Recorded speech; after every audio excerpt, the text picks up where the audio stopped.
उन्होंने समालोचना भी की। मैं उन सबका हृदय से आभार व्यक्त करता हूँ। मांग संख्या 27 पेयजल निश्चित रूप से बहुत ही महत्वपूर्ण मांग है और इसके बारे में हमारे यहाँ कहा गया है, पृथिव्याम त्रीणि रत्नानि जलम न सुभाषितम मूढ़े पाषाण खंडेषु रत्न संज्ञा विधीयते। इसका अर्थ ये है कि जल, अन्न और सुभाषित ये तीन ही रत्न हैं। बाकी मूढ़ लोग पत्थर के टुकड़े को, पाषाण को रत्न समझ रहे हैं। इसलिए हमारे पुरखों ने, मनीषियों ने हमेशा जल को प्राकृतिक संसाधनों के माध्यम से एक समुन्नत तरीके से उनको संरक्षण करके रखा। मेरे से पूर्व कई वक्ताओं ने ये बात कही थी कि घी मिल सकता था, घी डोलने पर, घी के गिरने पर कोई नाराज़ नहीं होता था, लेकिन जल के अपव्यय पर लोग, बुजुर्ग लोग रुष्ट हो जाते थे और गुस्सा करते थे। जल रत्न है और जैसे कहा गया है, राजा जोगी अगन जल, उनकी उल्टी रीत, डरते रहिए परशुराम जी थोड़ी पाड़े प्रीत। और हमारे वेदों में खास तौर से कहा गया है, सूर्यो देवता, चंद्रमा देवता, वसुओ देवता, रुद्रा देवता, आदित्य देवता, वरुणो देवता, वरुण यानी जल, इसको देवतुल्य माना गया है। हमारे बुजुर्गों को यदि हम पितृपक्ष में, अथवा कई लोग जो ऐसे होते हैं वो 365 दिन तर्पण करते हैं, जल से तर्पण करते हैं, और जल से तर्पण करते हैं, उनकी 3 पीढ़ियाँ पितृपक्ष की और ननियाल पक्ष की तर जाती है। और जो लोग कुएं, बावड़ी या तालाब खुदवाते थे, उनकी 7 पीढ़ियाँ तर जाती थी। तो जल का महत्व निश्चित रूप से हमारे शास्त्रों में है, हमारी वैदिक संस्कृति में है, और ख़ास तौर से जल ही जीवन है। जल है तो कल है, आप लोगों ने अभी बोला था, ये बात सही है।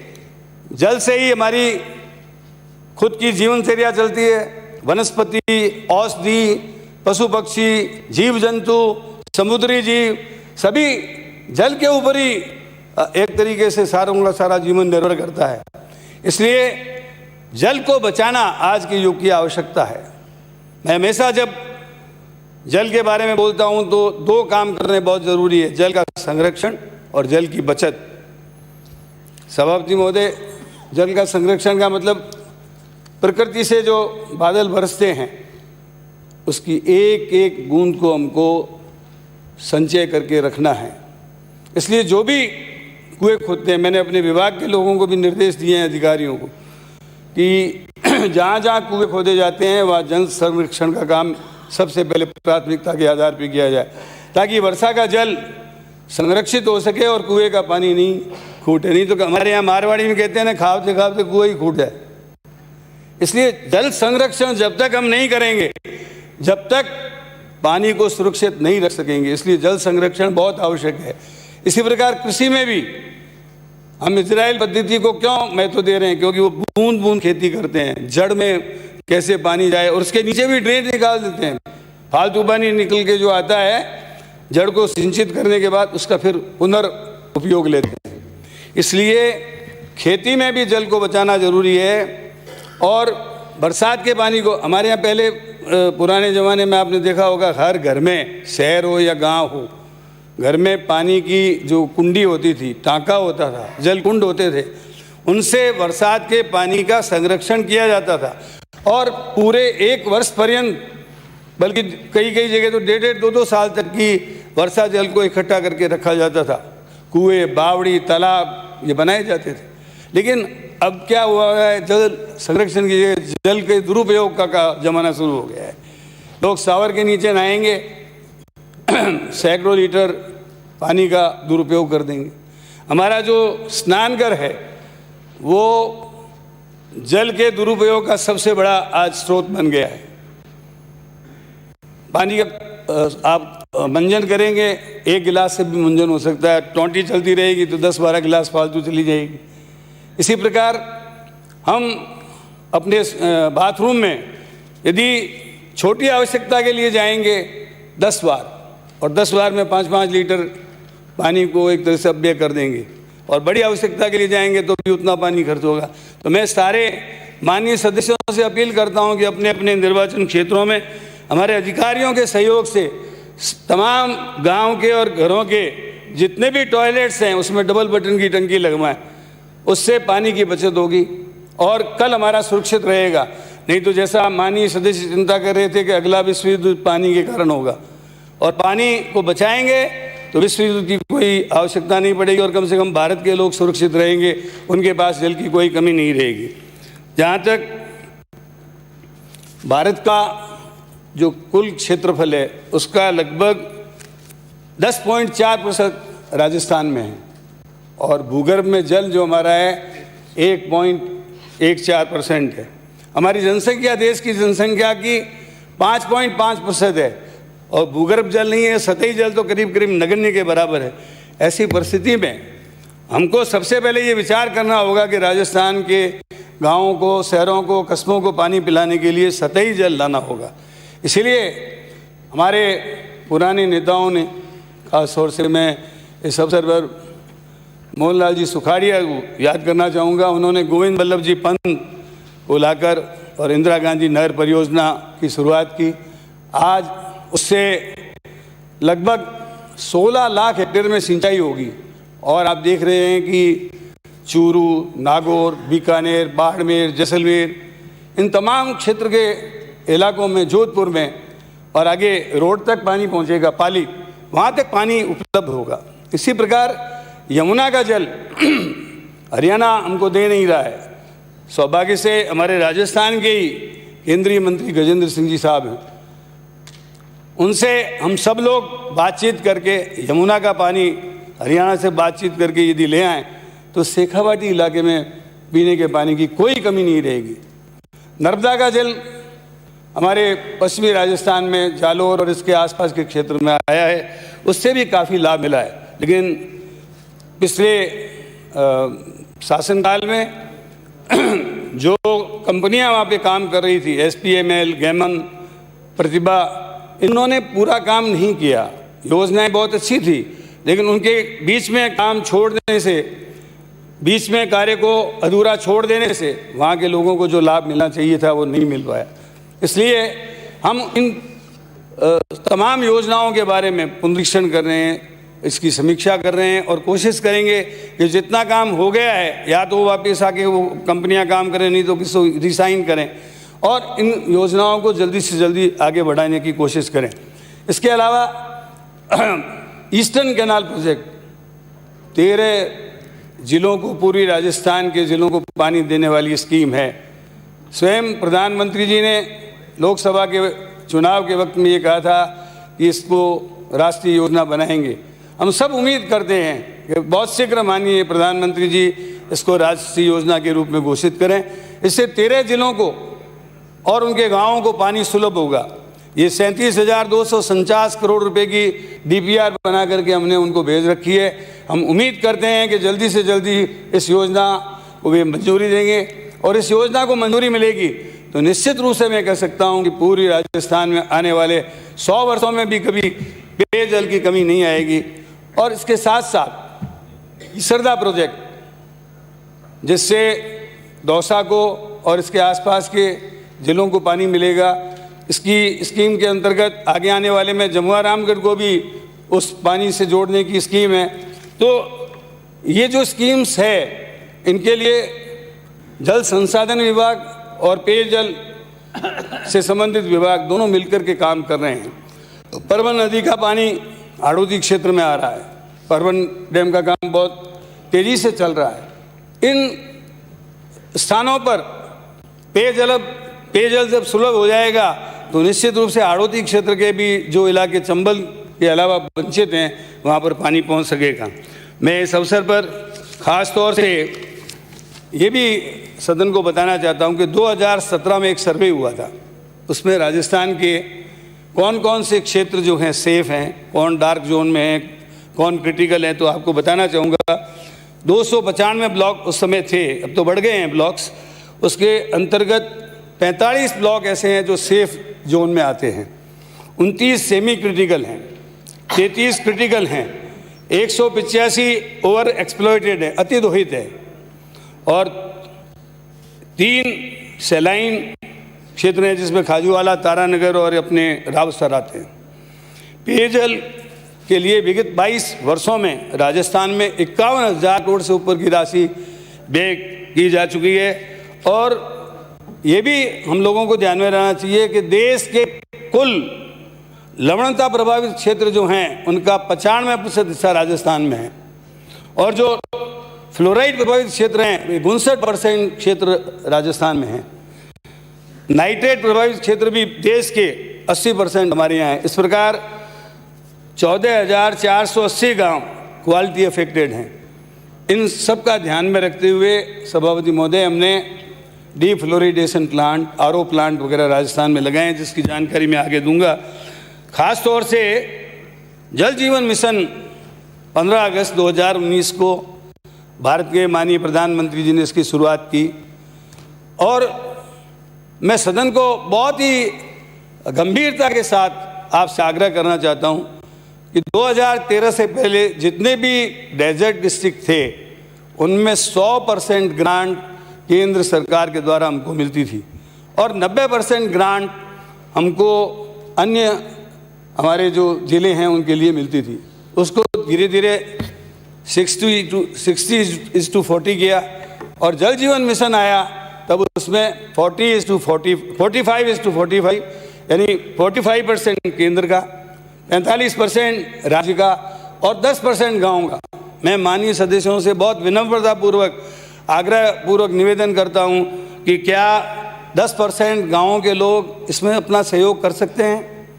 आप बोले या ना बोले, लेकिन इसका उत्तर ना में आएगा। तो इसलिए राजस्थान की विशेष भौगोलिक परिस्थिति और सेमी और एरिड जोन और सेमी एरिड जोन के रूप में राजस्थान के 12 जिले परिभाषित हैं, जहाँ पर 2/3 जनसंख्या रहती है, 2/3 क्षेत्रफल आता है। ऐसी स्थिति में हमारा जो भौगोलिक क्षेत्र है बहुत बड़ा है। आज राजस्थान देश का सबसे बड़े क्षेत्रफल वाला राज्य है।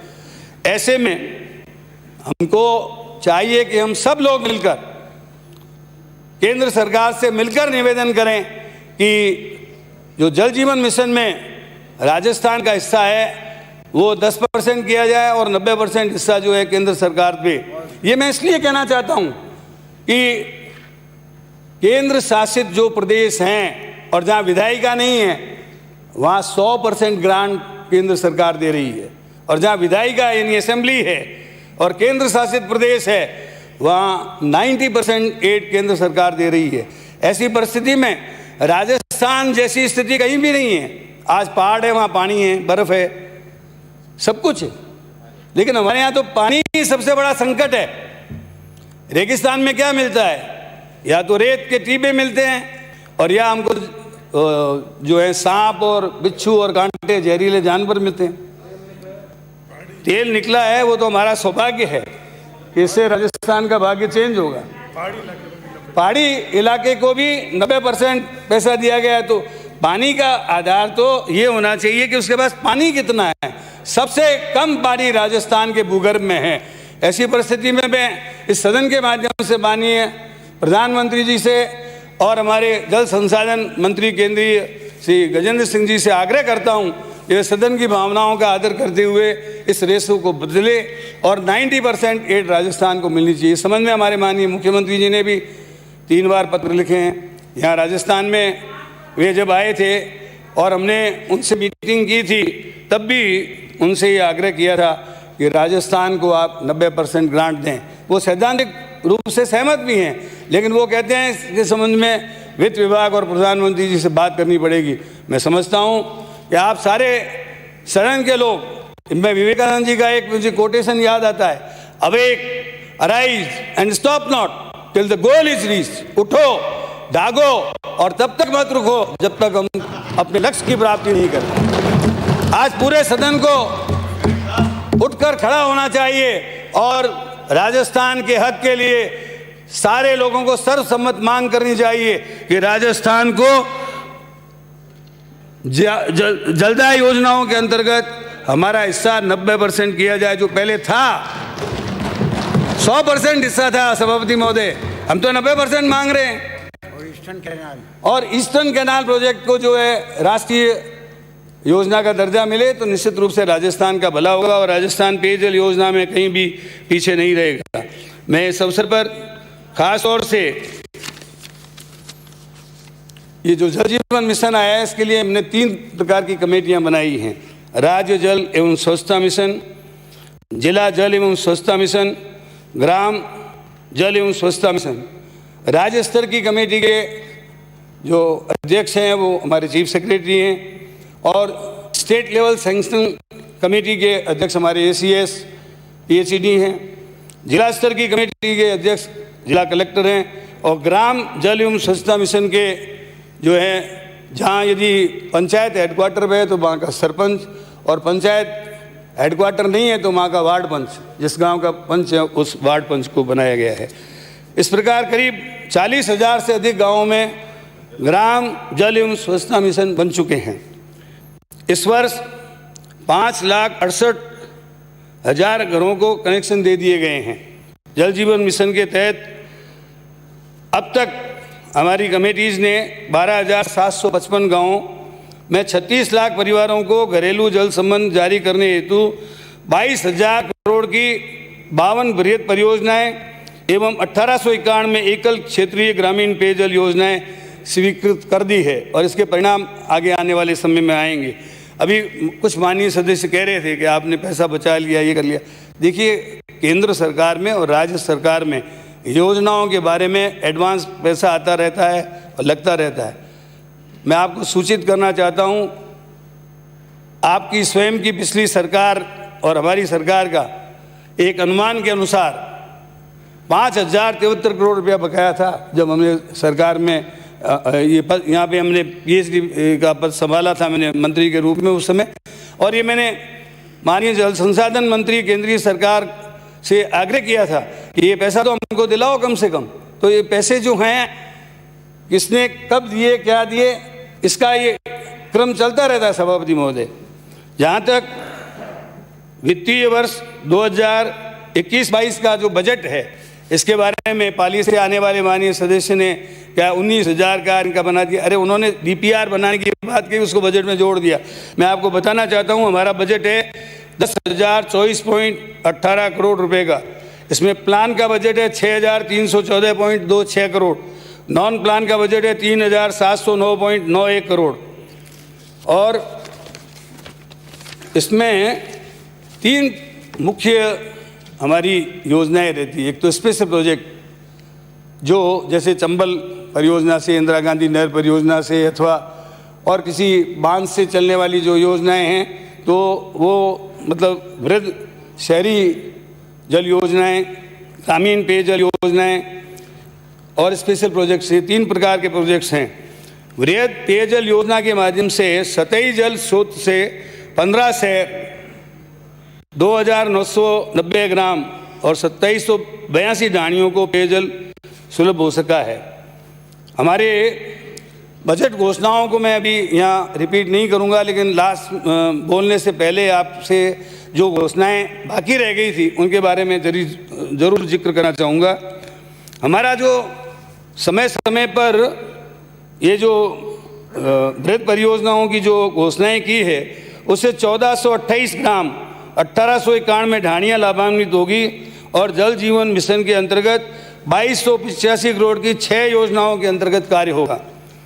हमारा कंटिंजेंसी प्लान हमने फरवरी में ही एक तरह से स्वीकृत कर दिया था। आपने देखा होगा पिछले वर्ष भी हर कलेक्टर के पास हमने 50-50 लाख रुपए की राशि कंटिंजेंसी प्लान के अंतर्गत दी थी। इस बार भी हमने हमारे एडिशनल चीफ इंजीनियर ऑफिस को 50 लाख रुपए की स्वीकृति दी है। वो जिला स्तर की जिला कलेक्टर के साथ जो मीटिंग होती है उसमें स्थानीय जनप्रतिनिधियों की राय से कंटिंजेंसी प्लान के अंतर्गत कहाँ कहाँ हैंडपम्प की मरम्मत करनी है, कहाँ पाइपलाइनों को ठीक करना है, कहाँ ट्यूबवेल जो है उसको गहरा करना है, अथवा जो भी कंटिंजेंसी प्लान में मान लीजिए कहीं पिवाई करनी पड़ेगी तो ट्रक या ट्रैक्टरों के माध्यम से पिवाई करने का काम करेंगे। इसके लिए हमने 500 से अधिक वाहन की स्वीकृति 2,500 से अधिक संविदा कर्मियों की स्वीकृति जारी कर दी है। इसके अलावा आपको मैं ये जानकारी देना चाहूँगा कि हमारे जो राजस्व गांव हैं 43,364 और 78,614 ढाणियाँ, इनमें विभिन्न प्रकार की योजनाओं के माध्यम से हम आने वाले वक्त में ये कोशिश करेंगे कि जल जीवन मिशन जो 2024 में पूरा होने वाला है, उससे पहले यदि 90% राशि मिली तो मैं दावे के साथ कह सकता हूँ कि पूरे राजस्थान में हम हर घर को जल कनेक्शन से जोड़ देंगे। लेकिन यदि 90% पैसा नहीं मिला तो ये हरक्यूलियन टास्क है। हरक्यूलियन टास्क मैं इसलिए कहता हूँ कि पूरे राजस्थान में इस योजना को पूरा करने के लिए लगभग 2 लाख करोड़ रुपए की आवश्यकता होगी, जबकि जल जीवन मिशन के लिए 3.5 लाख करोड़ का प्रावधान केंद्रीय सरकार ने कर रखा है। तो हो सकता है आगे बढ़ जाए, लेकिन मेरा सदन को ये बताना फर्ज है कि 2 लाख करोड़ में यदि 50-50 पैसा खर्च करना पड़ा तो हमको 1 लाख करोड़ रुपए की आवश्यकता आने वाले समय में होगी। और यदि 10% हमको देना पड़े तो केवल मात्र 20,000 करोड़ रुपए देना होगा। सभापति महोदय, 20,000 करोड़ तो राजस्थान का वित्त विभाग अलाउ कर सकता है, लेकिन 1 लाख करोड़ रुपया देना बहुत मुश्किल है। इसलिए मैं कहता हूं कि आप सब लोग मेरा सहयोग करें तो निश्चित रूप से राजस्थान में हम 55 लीटर पर डे के हिसाब से जो जल जीवन मिशन की योजना बनी है उसमें पूरे राजस्थान के गाँवों को लाभान्वित कर सकते हैं। वरना इस योजना को पूरा करना मैं समझता हूँ बहुत टेढ़ी खीर होगी। इसके अलावा ग्रामीण क्षेत्र हेतु हमने 42 करोड़ रुपए की राशि कंटिजेंसी प्लान में रखी है। शहरी क्षेत्रों के लिए 28 करोड़ और नहरबंदी जो आ रही है उस क्षेत्र के लिए 24.82 करोड़ रुपए की राशि कंटिजेंसी प्लान में हमने स्वीकृत की है। इसलिए वर्ष में हमने 2 लाख पंपों की मरम्मत की और पूरे 2 वर्ष में लगभग 4 लाख से ऊपर हैंडपम्प्स की मरम्मत का काम हमने किया है।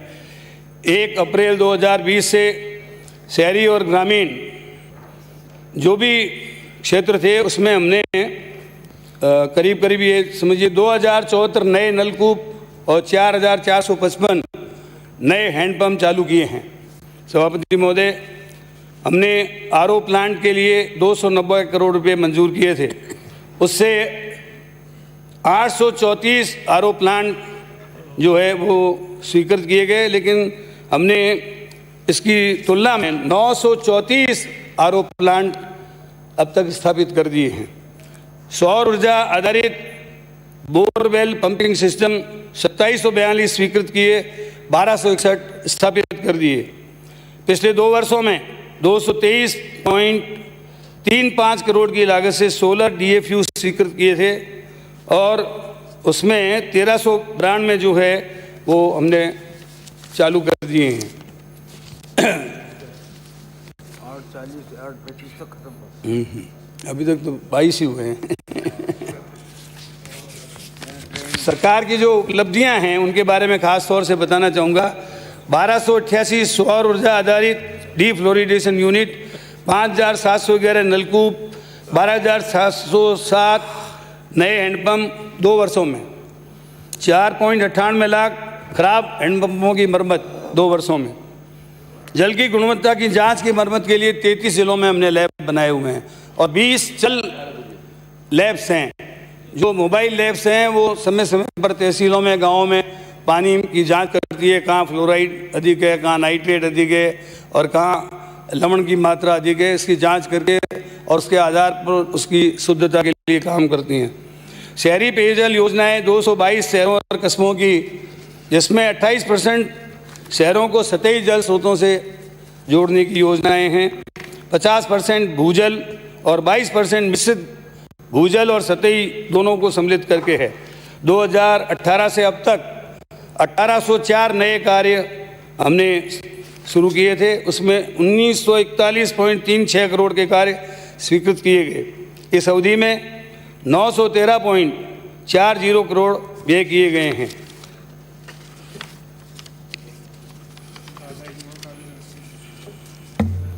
बीसलपुर पृथ्वीराज जयपुर की जो योजना है 12/3/2020 को चालू की गई। इस पर 563.93 करोड़ रुपए खर्च किए जाएंगे और 2022 तक इस काम को पूरा कर दिया जाएगा। इसके अलावा खो नागौरियान, हवा महल और शहर के अंदरूनी इलाके में भी काफ़ी काम शुरू किए गए हैं। नागौर, लाडनू शहर, मेड़ता सिटी, गोरडी, चाचान, डेगाना, इनके लिए क्रमशः 4.40 करोड़, 18.73 करोड़ और 11.85 करोड़ की योजनाएं स्वीकृत की गई है। धौलपुर जिले के राजाखेड़ा में 14.94 करोड़ की योजना चालू की है। राजगढ़ चूरू के लिए 46.85 करोड़ की योजना शुरू की गई है और अमृत योजना के अंतर्गत 23 शहरों में 1007.36 करोड़ की योजनाएं शुरू की गई। इसमें से अब तक 549.75 करोड़ का भुगतान किया जा चुका है। योजना का लगभग 75% कार्य पूर्ण हो चुका है। अभी कुछ माननीय सदस्य बोल रहे थे कि 15,000 लीटर पानी का बिल माफ़ करने की जो बात की थी वो बिल्कुल धरातल पर सत्य है। 15,000 लीटर तक पानी का चार्ज नहीं लिया जा रहा है राजस्थान में, बिल्कुल निःशुल्क दिया जा रहा है, इसके लिए कोई चार्ज नहीं किया जा रहा है। लेकिन 15,000 से ऊपर जो पानी का उपभोग करते हैं उनके ऊपर निश्चित रूप से नियमानुसार चार्ज लिया जाता है। जहाँ तक विभाग में लंबे समय से लोगों के सेवानिवृत्त होने से जेईएन, एईएन और एक्सीएंस के पद रिक्त हैं, मैं सदन को बताते हुए मुझे खुशी है कि हमने 312 पद हेतु आरपीएससी को संयुक्त भर्ती परीक्षा 18/7/2019 को लिखा था। उसमें 235 पद यांत्रिक, 77 पद विद्युत संवर्ग और इसके बाद में दिसंबर 2019 में ये प्रोसेस आगे बढ़ा। बहुत शीघ्र ही इसके परिणाम आएंगे और एईएन के रिक्त पदों की आपूर्ति कर दी जाएगी। 177 जेईएन के पदों की भर्ती हेतु राजस्थान कर्मचारी चयन बोर्ड जयपुर को लिखा गया था। ये परीक्षाएं आप सब जानते हैं किसी कारण से निरस्त हो गई थी। जब भी होगी जेईएन के पदों की भी भर्ती कर दी जाएगी और 225 जेईएन पदों की भर्ती प्रक्रियाधीन है।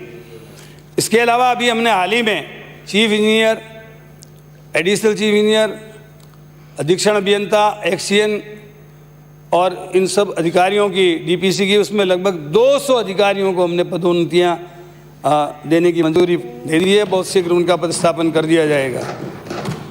जो माननीय सदस्यों ने अपने अपने क्षेत्र में रानीवाड़ा से, सेव से और अन्य स्थानों से आने वाले, आपने सिवाना से आने वाले माननीय सदस्य ने, हमारे मसूदा से आने वाले माननीय सदस्यों ने जो रिक्त पदों की भर्ती के बारे में चिंता व्यक्त की थी, जैसे ही ये पद आएंगे प्राथमिकता के आधार पर जहाँ रिक्त पद हैं उन पदों को भरने का मैं पूर्ण प्रयास करूँगा। जहाँ तक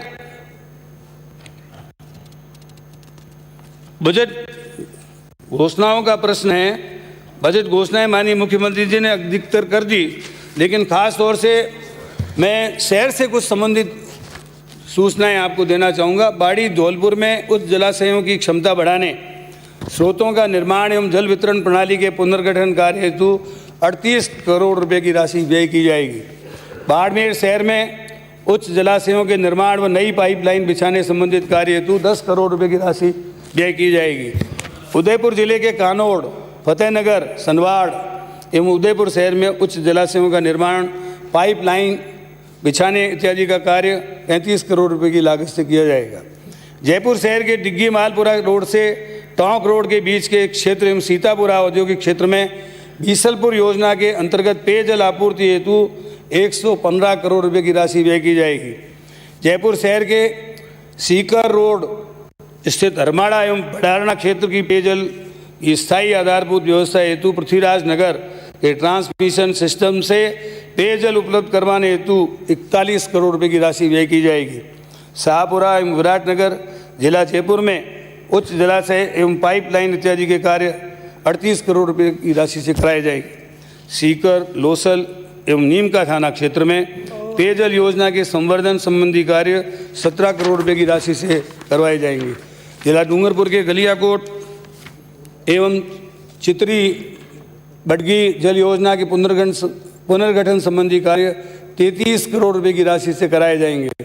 भीनमाल जिला जालोर में पेयजल समस्या का निराकरण के कार्य करने पर राशि 50 करोड़ रुपए की राशि व्यय की जाएगी। इसके अलावा जैसा माननीय मुख्यमंत्री जी ने घोषणा की, लगभग 2000 नलकूप और 8000 हैंडपंप राजस्थान में लगाए जाएंगे।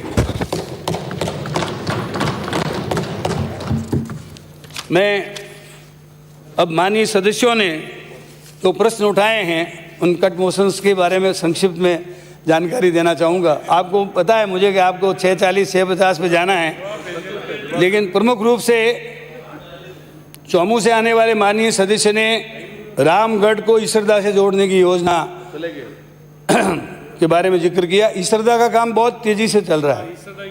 ईसरदा जो है हम जल्दी से जल्दी हमारे जल संसाधन विभाग के माध्यम से कंप्लीट करेंगे। इससे न केवल दौसा को बल्कि आसपास के क्षेत्रों को भी इसका लाभ मिलेगा। और पानी जो है जैसे ही जल संसाधन विभाग हमको उपलब्ध करा देगा, हम 1 साल के अंदर अंदर पेयजल योजनाओं को आगे बढ़ा देंगे।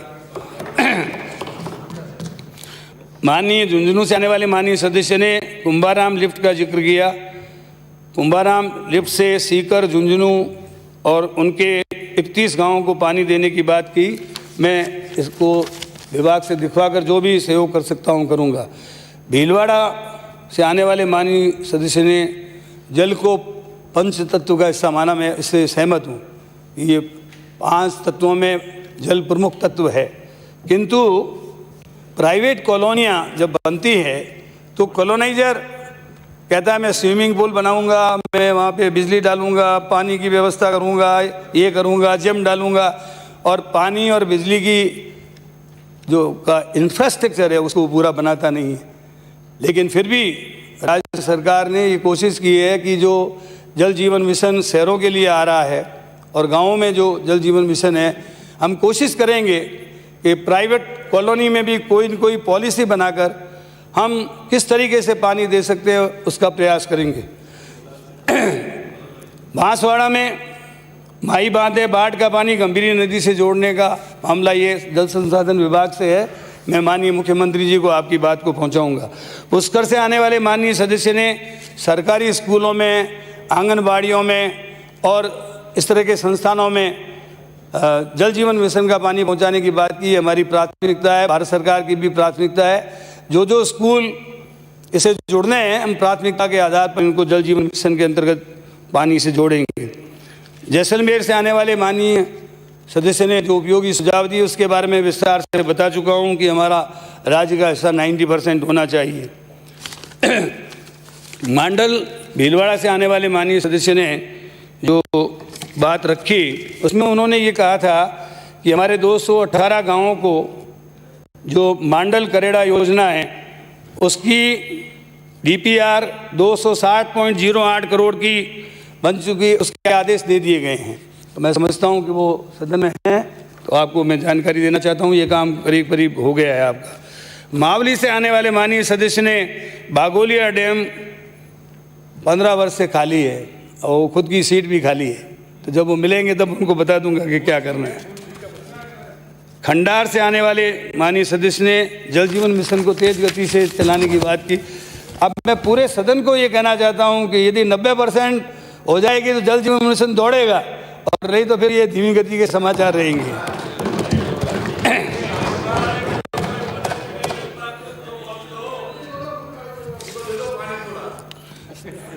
पाली से आने वाले माननीय सदस्य ने भी कई प्रश्न उठाए।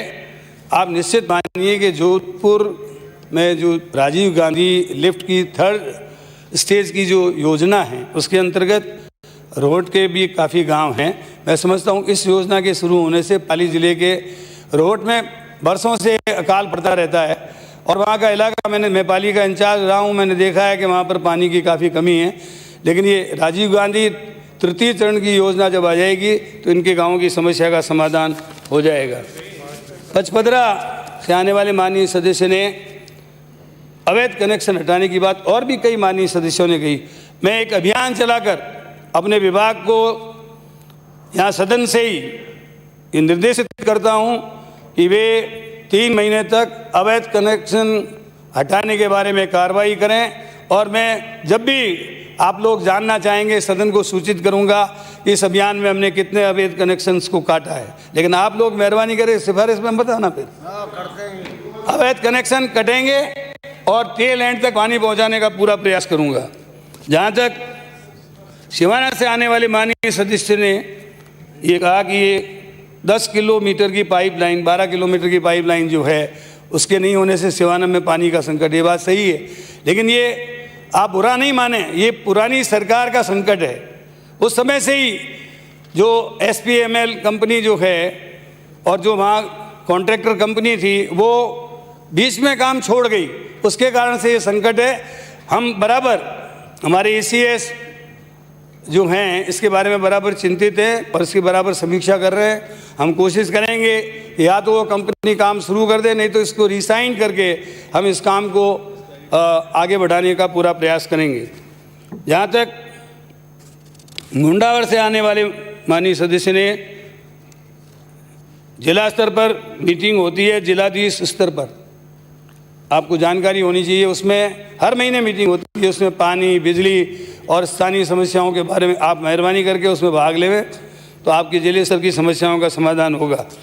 भादरा से आने वाले माननीय सदस्य ने पंजाब, हरियाणा और डैम की, मुझे बहुत खुशी है कि आप पढ़ाई करके आते हैं और आपने पौंग डैम में कितना पानी है, भाखड़ा डैम में कितना पानी है। जल स्तर निश्चित रूप से पिछले साल की तुलना में कम है और उसके कारण से हमने किसानों को वक्तन वक्तन सूचित भी किया है कि हमारे बांधों में पानी कम है, इसलिए कम पानी में जो फसलें होती है उनको आप क्रॉपिंग पैटर्न बदलिए और बूंद बूंद सिंचाई, ड्रिप इरिगेशन।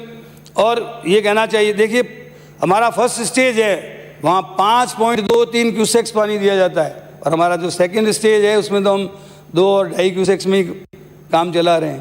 तो ऐसी स्थिति में ज़्यादा पानी देने से पंजाब में ज़मीनें खराब हो गई, वहाँ पर सेम की समस्या पैदा हो गई, हमारे यहाँ बड़ोपल में सेम की समस्या पैदा हो गई।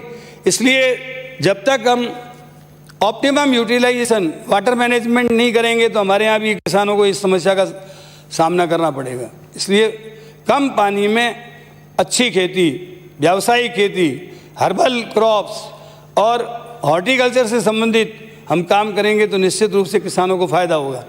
किसान नहीं, आप जानते हैं कि किसानी जो है घाटे का सौदा है और अब जो ये 3 एक्ट आए हैं ये तो किसानों के लिए बहुत ही खतरनाक हैं।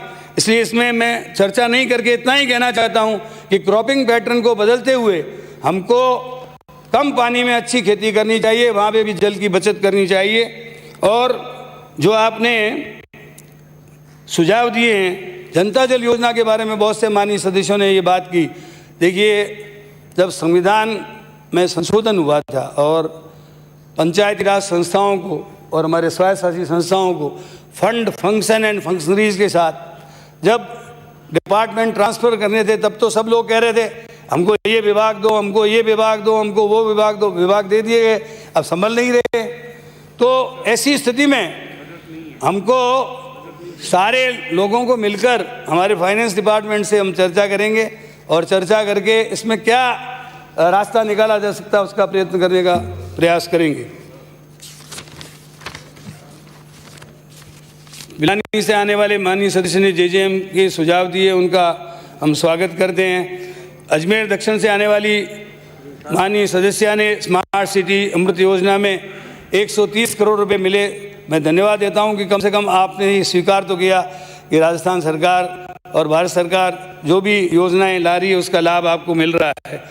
और आपने 30 किलोमीटर पाइपलाइन के बारे में, बीसलपुर 3rd स्टेज के बारे में 1.15 लाख जल कनेक्शंस के बारे में जिक्र किया।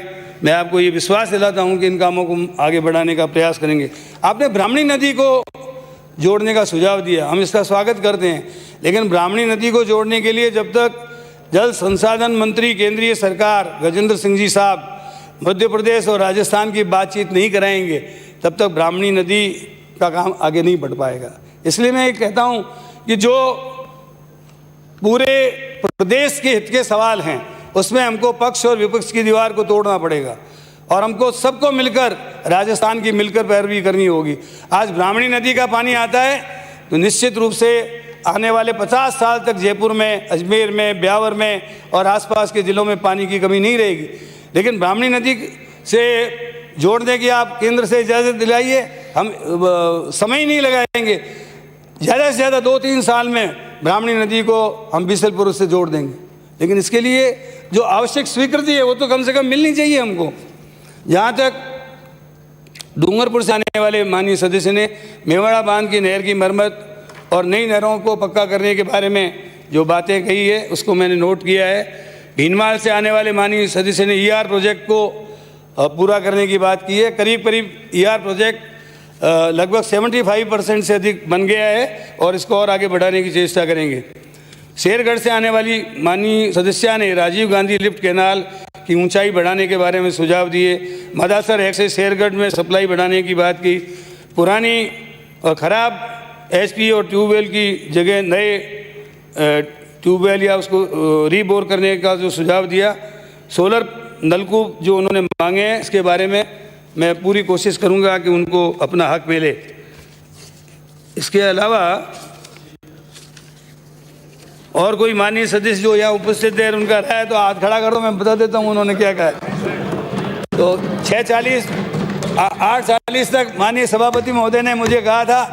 मैं अंत में ये बात ज़रूर कहना चाहूँगा कि हम सब मिलकर बहुत कुछ कर सकते हैं। बंधा हुआ गट्ठर होता है तो वो लक्ष्य को प्राप्त कर सकता है, और बंधा हुआ गट्ठर नहीं रहेगा और हम पक्ष और विपक्ष अलग अलग अपनी लकड़ियाँ चलाएंगे तो कुछ भी नहीं राजस्थान को मिलने वाला है। राजस्थान पीछे रह जाएगा। मैंने दक्षिण भारत के प्रदेशों को देखा है कि जब प्रदेश का हित होता है तो सारे लोग एक पक्ष और विपक्ष एक होकर, एकजुट होकर भारत सरकार के सामने खड़े हो जाते हैं कि हमारी इस मांग को पूरा करें। ये हमारा हक है। हम कह सकते हैं कि साडा हक इत्ते रख। हम केंद्रीय सरकार से मांग कर सकते हैं कि हमारा जो हक है वो हमको मिलना चाहिए।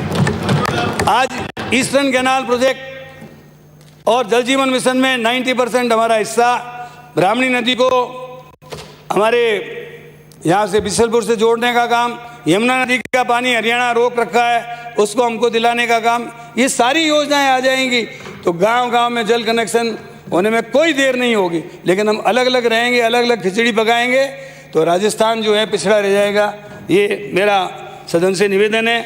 और मैं अंत में आपकी बात से मोटिवेट हुए हैं। ये क्या आपकी बात से मोटिवेट हुए हैं विपक्ष? अच्छी बात है। और अंत में मैं प्रकृति से प्रार्थना कर रहा हूँ कि आप जहु हऊ शांतिरंतरिक्षं शांति पृथ्वी शांतिराप शांतिरोषधय शांति वनस्पतय शांति विश्वे देवा शांति सर्वगम शांति शांतिरेव शांति। अगले हमारे जो भी बरसात का मौसम आए तो अच्छी वर्षा हो, हमारे बांध भरे जाएं, हमारे नदियों में पानी रहे ताकि हम राजस्थान के लोगों को जल आपूर्ति कर सकें और राजस्थान में जल संकट नहीं आए, ऐसी मैं प्रार्थना करता हूं। और अंत में सभापति महोदय आपसे निवेदन करता हूं कि मांग संख्या 27 के बारे में जो मैंने मांग रखी है उसको पारित करने की कृपा करें। प्रश्न ये है कि मांग संख्या 27 पेयजल योजना के संबंध में 31 मार्च 2022 को समाप्त होने वाले वर्ष में किए जाने वाले व्यय के निमित्त राज्यपाल महोदय को रुपये 83,36,74,75,000 तक राशि प्रदान की जाए। जो पक्ष में हो हाँ कहें, तो विपक्ष में हो ना कहें। हाँ पक्ष जीता। मांग स्वीकार की गई। सदन की बैठक सोमवार दिनांक 8 मार्च 2021 के प्रातः 11 बजे तक के लिए स्थगित की जाती है।